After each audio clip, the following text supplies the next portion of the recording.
नमस्कार बालमित्रांनो, कसे आहात तुम्ही? अभ्यास करताय ना?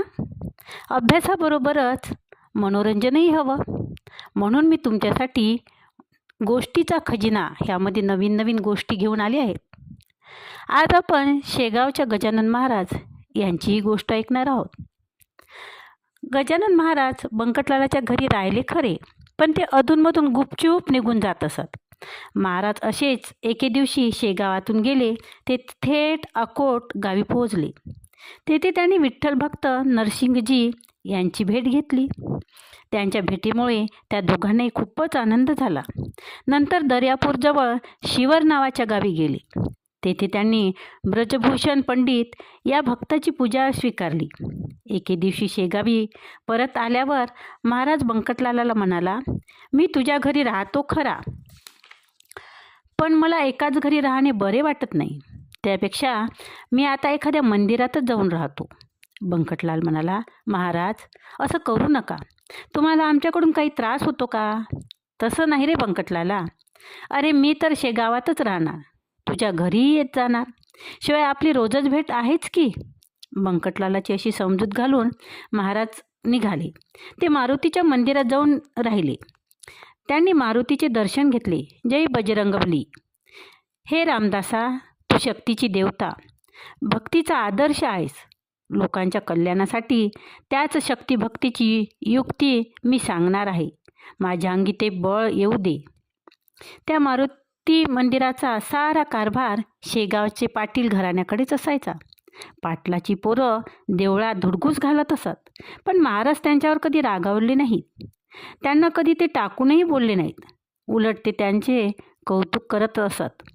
एके दिवशी पाटलाचा एक तरणा बांड पोरगा हरी पाटील महाराजांना एकटीत म्हणाला, गणोबा, माझ्याशी कुस्ती करणार का?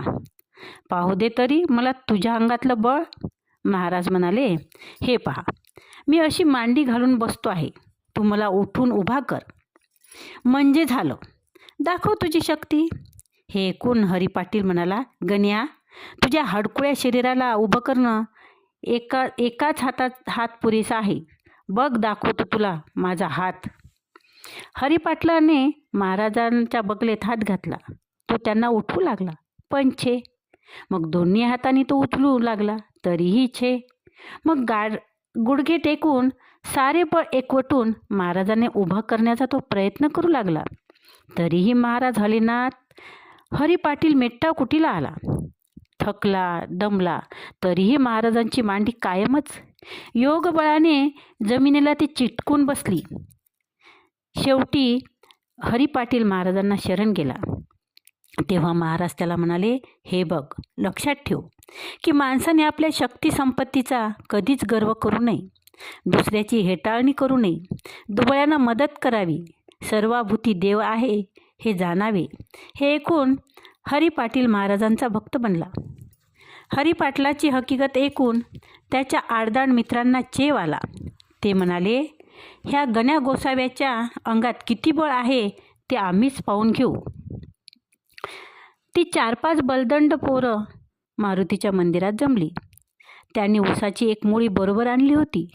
ती पोरं महाराजापुढे येऊन ऐटीत म्हणाली, काय हो गिनगिने बुवा, तुम्हाला ऊस खायचा का? बोला. महाराज म्हणाले, खाऊ की. तुम्ही मला प्रेमाने ऊस देणार? ती पोरं म्हणाली, देणार, पण ऊस खाण्या अगोदर तुम्हाला आमचा मार खावा लागेल. कबूल का? महाराज म्हणाले, ठीक आहे. महाराज मांडी घालून बसले. त्या मुलांनी हातात दांडगे ऊस घेतले आणि खळ्यात जशी कणसे बदडतात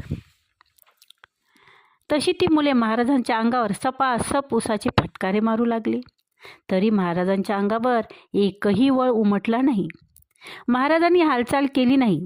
मारून मारून ती मुले दमली. महाराजांच्या अंगावर एकही वळ उठला नाही. ती मुले चकित झाली. मग ती मुले महाराजांना शरण गेली. त्यांनी कान धरून महाराजांची क्षमा मागितली. महाराज मग हसत हसत त्यांना म्हणाले, गड्यांनो, तुम्ही आता थकला आहात.